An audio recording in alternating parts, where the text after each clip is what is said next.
Hello students, आज हम लोग करने जा रहे हैं क्लास 10th का चैप्टर नंबर 3, जिसका नाम है pair of linear equations in two variable. हमने लीनियर इक्वेशन से ये जान लेना है कि जो वेरिएबल है उसकी पावर होगी जो 1 होगी।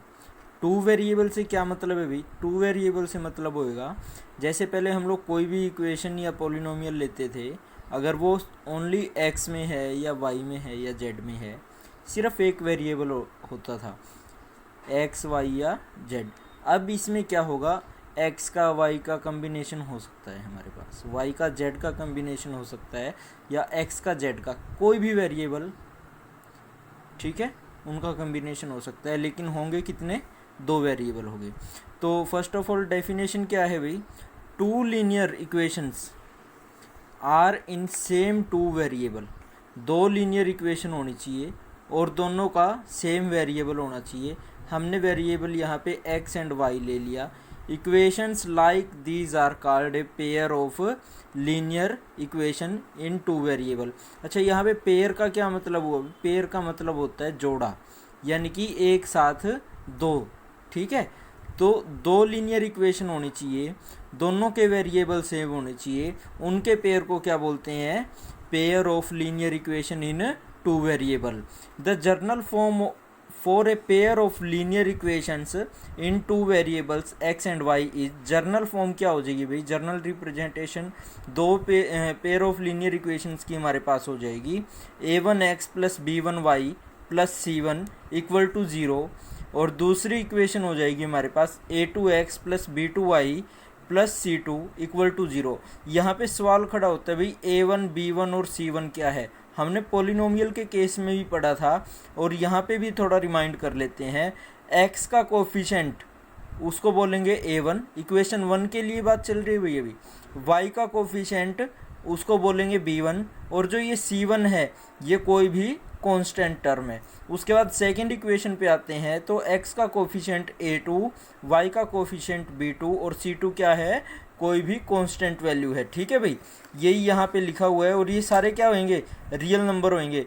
a1 b1 c1 a2 b2 c2 all are real numbers, ठीक है भाई। इनकी कोई भी रियल वैल्यू हो सकती है, कॉम्प्लेक्स नहीं होगी। और हमें ये तो पता ही है भाई, a1 का स्क्वायर प्लस b1 का स्क्वायर वो कभी 0 के इक्वल नहीं होता, और जो कोफिशिएंट ऑफ x और y है सेकंड इक्वेशन में, उनके कोफिशिएंट्स का स्क्वायर भी कभी 0 नहीं होएगा भाई, ठीक है। क्यों नहीं होएगा? अच्छे से जानते हो, square can never be negative, और जब हमारे पास इनका सम आ जाएगा, a1 का स्क्वायर क्या हो जाएगा? अगर ये ही 0 है रियल वैल्यू, अगर a1 और b1 0 है, तो ये 0 के इक्वल हो जाएगा, अदरवाइज ये 0 के इक्वल नहीं होएगा भाई, ठीक है। आगे चलते हैं। We know that geometrical graphical representation, तो क्या होती है भाई इसकी? इक्वेशन की ग्राफिकल रिप्रेजेंटेशन एक कर्व भी हो सकती है, एक स्ट्रेट लाइन भी हो सकती है। यहाँ पे हम बात करते हैं स्ट्रेट लाइन पे बात चलती है भाई यहाँ पे। नाउ अब बात आती है भाई हमारे पास, pair of linear equation in two variable will look like be two straight line. जब एक हमारे पास इक्वेशन होती है वो स्ट्रेट लाइन होती है, तो यहाँ पे पेयर आ जाएगा, तो वो भी 2 स्ट्रेट लाइन की तरह हमारे पास आएंगे भाई, ठीक है। उसके बाद क्या आ जाएगा भाई? ये हमारे पास एक प्लेन में हो सकती है, तो इसकी क्या क्या पॉसिबिलिटीज़ होएंगी? 3 पॉसिबिलिटीज़ हो जाएगी किसी प्लेन में ये लाइन बनने का। फर्स्ट ऑफ ऑल क्या होएगा भाई?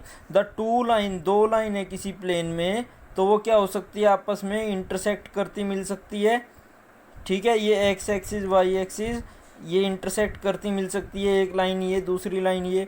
दूसरी हमारे पास पॉसिबिलिटी हो जाएगी भाई, दोनों एक दूसरे के पैरेलल हो सकती है, जो दोनों लाइन है वो पैरेलल हो सकती है। तीसरी पॉसिबिलिटी क्या हो जाएगी भाई? जो लाइन है वो हमारी कोइंसिडेंट हो सकती है, यानी कि एक ही दिशा में एक ही लाइन पर कोई पॉइंट बने, ठीक है भाई। तो 2 लाइन हमारे पास क्या क्या हो सकती है? इंटरसेक्टेड पॉइंट, पैरेलल, और तीसरी कोइंसिडेंट। ये देखो भाई, हमारे पास ग्राफिकली रिप्रेजेंटेशन है इंटरसेक्ट ऑफ लाइन का, दो लाइन है, एक लाइन ये है, दूसरी स्ट्रेट लाइन ये है, ये किसी पॉइंट पे इंटरसेक्ट कर रही है। दूसरी हमारे पास ग्राफिकल रिप्रेजेंटेशन है पैरेलल लाइंस का, दोनों एक दूसरे के पैरेलल जा रही है। तीसरी हमारे पास जो एग्जांपल है वो कोइंसिडेंट लाइन का हमारे पास ग्राफिकल रिप्रेजेंटेशन है। अब एक आपके पास एक्सरसाइज में है, एक्सरसाइज में क्या पूछा है, एक्सरसाइज में पूछा गया है कि इनके पेयर जो पेयर ऑफ लाइन है या जो ये सम है इनकी ग्राफिकली रिप्रेजेंटेशन। ठीक है भाई, तो फर्स्ट सम हमारे पास आता है, ये बोल रहा है Aftab tales his daughter 7 year ago I was 7 time old as वर। आफ्ताब बोल रहा भाई जो उसकी बेटी है वो 7 साल पहले उससे वो बड़ा था, 7 साल बड़ा था। ठीक है, आल्सो 3 year फ्रॉम नाउ, और आज से 3 साल बाद आई शैल बी 3 time ओल्ड, मैं उससे 3 गुना बड़ा हो जाऊंगा भाई। यू विल बी, ठीक है, जितने की उसकी बेटी होगी उससे 3 गुना बड़ा हो जाएगा। तो यहाँ पे क्या करना है भाई, हमने represent the solution algebraically and graphically, algebraically और ग्राफिकली इस सॉल्यूशन को हमने रिप्रेजेंट करना है। तो भाई देखो करते हैं इस सम को। तो अकॉर्डिंग टू क्वेश्चन हम लोग क्या करेंगे भाई, let the present age of daughter, daughter की एज को x ईयर मान लेंगे और आफ्ताब की एज को y ईयर मान लेंगे। अब हमारे पास क्या है भाई, ये अकॉर्डिंग टू क्वेश्चन ये होती है एल्जेब्रिकली रिप्रेजेंटेशन। ठीक है, जो हम एक्स वाई की फॉर्म में निकालेंगे वो एल्जेब्रिकली होएगा, जो ग्राफ पेपर पे बनाएंगे उसको बोलते हैं ग्राफिकली रिप्रेजेंटेशन भाई। तो फर्स्ट कंडीशन देखो हमारे पास क्या चीज़ है इसकी, इसमें ये बोल रहा है 7 साल पहले वो उससे 7 साल बड़ा था, तो एक्स की जो बेटी की एज है उसमें से 7 साल माइनस कर देंगे तो ये 7 गुना बड़ा हो जाएगा भाई।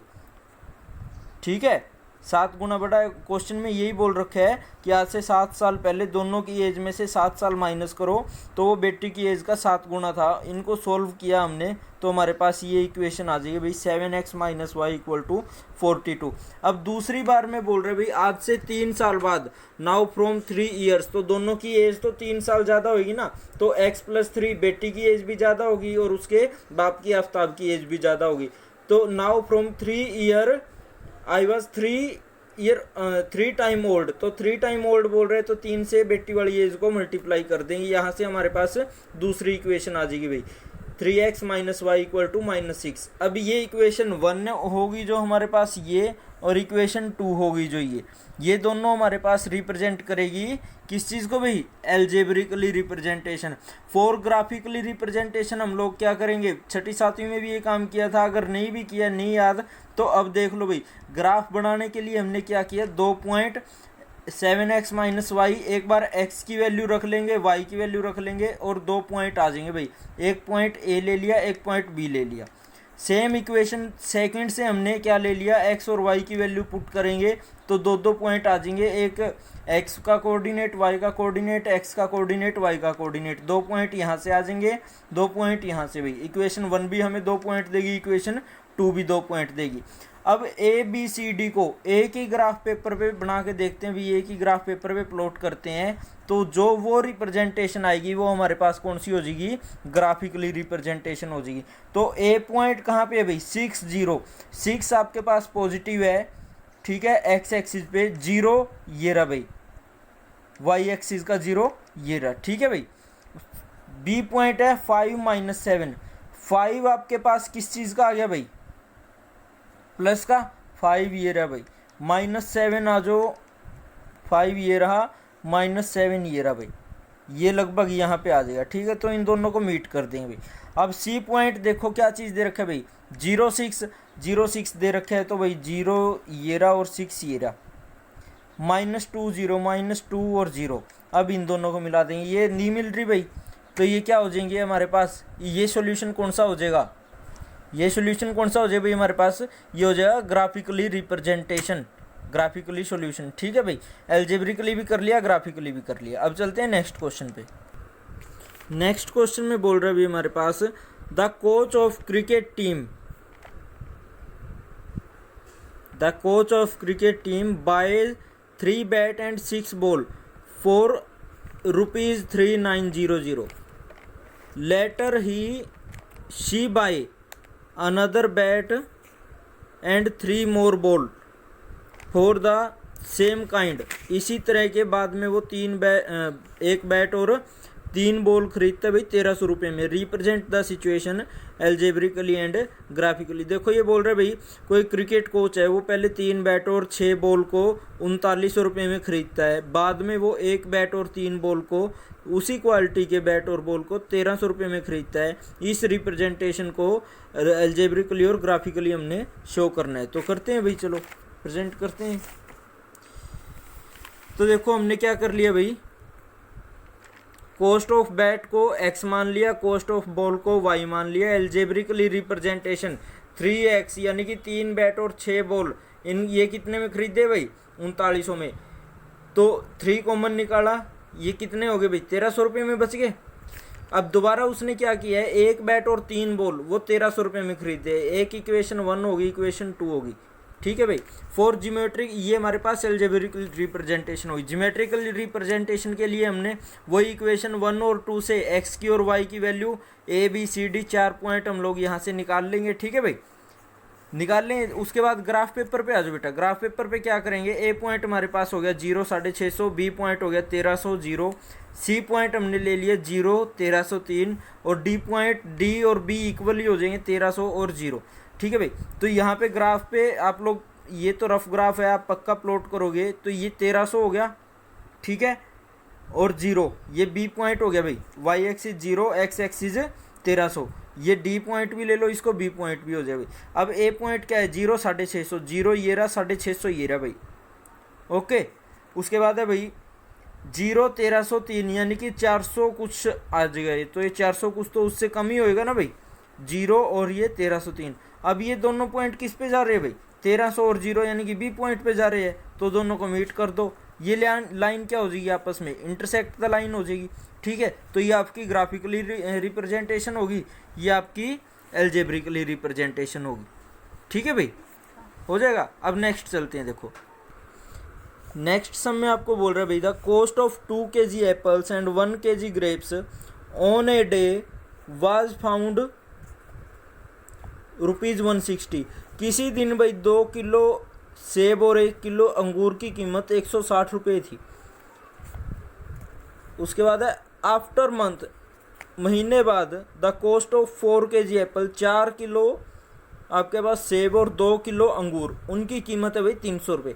Represent the situation algebraically and graphically. तो सेम एज जैसे ये बैट वाला सम किया था भाई, ऐसे ही ये करते हैं। तो हमारे पास क्या चीज़ आ जाएगा बच्चे, लेट कर लेंगे cost of Apple 1 kg Apple को x rupees, cost of 1 kg grapes को y रुपीज़, ठीक है भाई। अकॉर्डिंग टू क्वेश्चन 2 किलो सेब और 1 किलो एप्पल आपके पास 160 में आते हैं, 4 किलो सेब और 2 किलो आपके पास जो अंगूर है वो आते हैं 300 रुपये में। तो इक्वेशन 2 से हम क्या करेंगे, 2 को कॉमन निकाल लेंगे, तो 2x + y = 150, इसको इक्वेशन 2 मान लेंगे भाई।